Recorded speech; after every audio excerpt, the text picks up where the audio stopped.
नमस्कार, Dzire admission कन्सल्टन्सीमध्ये तुमचं स्वागत आहे.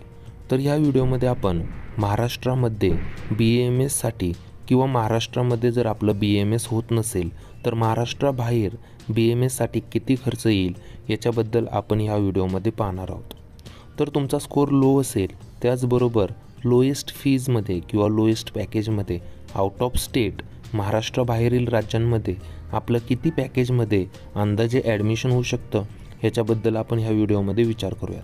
तर अदर स्टेटमध्ये मध्य प्रदेश असेल, कर्नाटक असेल, पंजाब असेल, त्याचबरोबर तमिळनाडू, UP, केरला, मोस्टली ह्या 6 ते 7 राज्यांमध्ये आपल्या महाराष्ट्रातील प्रत्येक वर्षी खूप सारे स्टुडंट्स हे जात असतात. तर आपण ह्या व्हिडिओमध्ये ह्याच जे राज्य आहेत त्या राज्यांमध्ये किती पॅकेजेस असू शकत आहेत. आता महाराष्ट्राचा कट ऑफ तर तुम्हाला माहिती आहे खूप हाय जातो. BAMSसाठी ज्यांचा स्कोअर 164 प्लस असेल किंवा 150, 170, 200, 250, 250, 350 याच्या आसपास जो स्कोअर आहे त्या स्कोअरनुसार आपल्याला महाराष्ट्रामध्ये BDS किंवा BHMSचे ऑप्शन उरतात, किंवा याच्या व्यतिरिक्त जर BAMSच करायचं असेल तर आउट ऑफ स्टेट आपल्याला BAMSचा ऑप्शनही अवेलेबल आहे. तर आपण सर्वात पहिल्यांदा मध्य प्रदेशचा विचार केला, जे की MP स्टेट आहे. तिथे मिनिमम स्कोअर तुमचा 164 पाहिजे.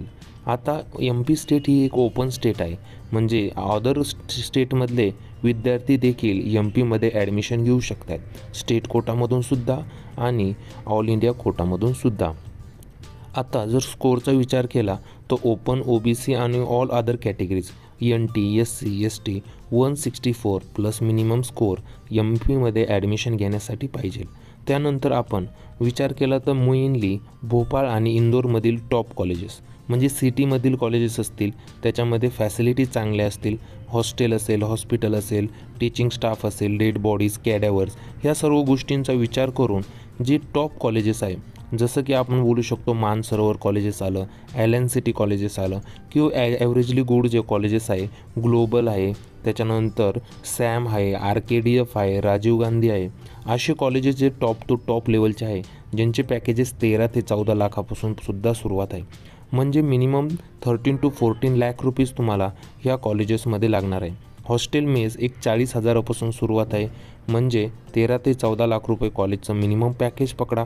जर तुम्ही खूपच चांगलं कॉलेज घेतलं, मानसरोवर LNCTचं पॅकेज 18-19 लाखाच्या पुढेही जातं. आता ह्यानुसार आपल्याला एक विचार करायचा आहे की आपलं पॅकेज किती आहे व आपण किती फीज अफोर्ड करू शकतो. फर्स्ट इयरची फीज पे केल्यानंतर तुम्ही एज्युकेशन लोन देखील काढू शकता. त्याच्याबद्दल आपण डिटेलमध्ये नक्कीच विचार करू किंवा याच्यावर चर्चा करूयात. आता सर्वात पहिल्यांदा अदर स्टेटमध्ये आपण ॲडमिशन घेतो आहे, मानसरोवर निवडतो आहे, LNCT निवडतो आहे, अदर कॉलेजेस निवडतो आहे. कॉलेजेसमधल्या फॅसिलिटीज, कारण की एकदा ॲडमिशन घेतलं तर 5.5 वर्ष कॉलेजेसमध्ये आपले ओरिजिनल डॉक्युमेंट्स राहणार आहे. तर या अशा प्रकारे जे कॉलेजेस आहे ते आपल्याला एकदम व्यवस्थित निवडायचे आहे. काउन्सिलिंगमध्ये हेल्प पाहिजे असेल तर आमच्या टीम मेंबर्सला नक्कीच कॉल करा किंवा व्हॉट्सअपवर मेसेज करा. आता त्याच्यानंतर आपण कर्नाटकाचा विचार करू. कर्नाटकामध्ये एक अंदाजे पॅकेजेस, तिथेही 164 प्लस स्कोअर पाहिजे व पॅकेजेसचा विचार केला तर 14 lakhs प्लस पॅकेजेस हे तिथे लागणार आहे. आता तिथालचे टॉप कॉलेजेस म्हटलं तर समजा KLE आलं, त्यानंतर स्वामी विवेकानंद आलं, यांचे पॅकेजेस थोडे हाय जातात, किंवा बाउंड्री साईडचे जे कॉलेजेस आहे त्यांचे पॅकेजेस देखील हाय जातात. आता मिनिमम स्कोअर ही 164 पाहिजे. आता बेळगाव आलं, शंकेश्वर आलं, निपाणी आलं, मंगलोर, त्यानंतर बिजापूर, बिदर, धारवाड, ह्या असले ज्या सिटीज आहे तिथे एज्युकेशन एक नंबरचं आहे. 100% तिथं एक चांगल्यातले चांगले कॉलेजेस आहे. हॉस्टेल मेसची फी 50,000च्या वरती जाते या कॉलेजेसमध्ये. असले कॉलेजेस आपल्याला कर्नाटकामध्ये भेटू शकतात. आता पंजाबचा विचार केला, पंजाबमध्ये एकदम लोएस्ट पॅकेज असतं. पंजाब असेल, केरला असेल, तमिळनाडू असेल, UP असेल. पंजाबमध्ये शिक्षणही इतकं खराब नाही, चांगल्या प्रकारचं शिक्षण ही पंजाबमध्येही आपल्याला पाहण्यास मिळतं. जर आपण कॉलेज चांगलं निवडत असेल, 11 लाखापासून पंजाबमध्ये पॅकेजेस चालू आहे. विथ हॉस्टेल मेसचा विचार केला तर एक मिनिमम 14 to 15 लाख रुपीज आपल्याला हॉस्टेल प्लस मेससोबत जाऊ शकतात. अमृतसर असेल, जालंधर साईड कॉलेजेस असतील, ह्या कॉलेजेसमध्ये आपल्याला तेवढं पॅकेज जातं. आणि हे कॉलेजेस एक टॉपचे कॉलेजेस आहेत, जसं की बाबा हिरादास झालं. यानंतर आपण दुसरा कॉलेजेसचा विचार केला असता जसं JPM असेल, हे अदर कॉलेजेस हे गव्हर्नमेंटच्या युनिव्हर्सिटीसोबत ॲफिलिएटेड आहे. नंतर कोणत्याही प्रकारचे हिडन चार्जेस घेणार नाहीत. आता UPचा विचार केला, UPचं पॅकेजेस एक 10 लाखापासून सुरुवात होतं. UP, केरला, तमिळनाडू याच्यामध्ये आता कॅटेगरी स्टुडंटसुद्धा ॲप्लाय करू शकतात. म्हणजे तुमचं 129+ स्कोअर असेल तर तुम्ही ह्या कॉलेजेसमध्ये ॲप्लाय करू शकता. ओपन कॅटेगरीसाठी 164 स्कोअर पाहिजे. पॅकेजेस 10 लाखापासून सुरुवात आहे with hostel mess. Mathura, Varanasi side असेल.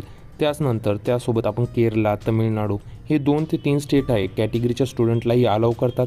तिथे आपल्याला कॅटेगरीमधून 129+ स्कोअरवर सुद्धा ॲडमिशन मिळू शकते.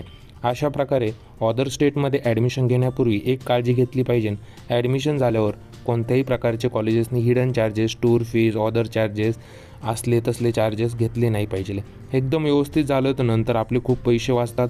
काही होतं स्टुडंट्स ॲडमिशन घेऊन ठेवतात. ॲडमिशन घेतल्यानंतर त्यांना अनवॉन्टेड फीजही मागितली जाते आणि त्या फीजमुळे त्यांचं बजेट 10 लाखाचं 12 लाख, 13 लाख, 14 लाख कधी होतं त्यांनाही 5 वर्षात कळत नाही. त्यामुळे काही अडचण असेल तर 97 30 89 89 60 ह्या व्हॉट्सअप क्रमांकावर मेसेज करा. आमचे टीम मेंबर्स नक्कीच कॉल करतील.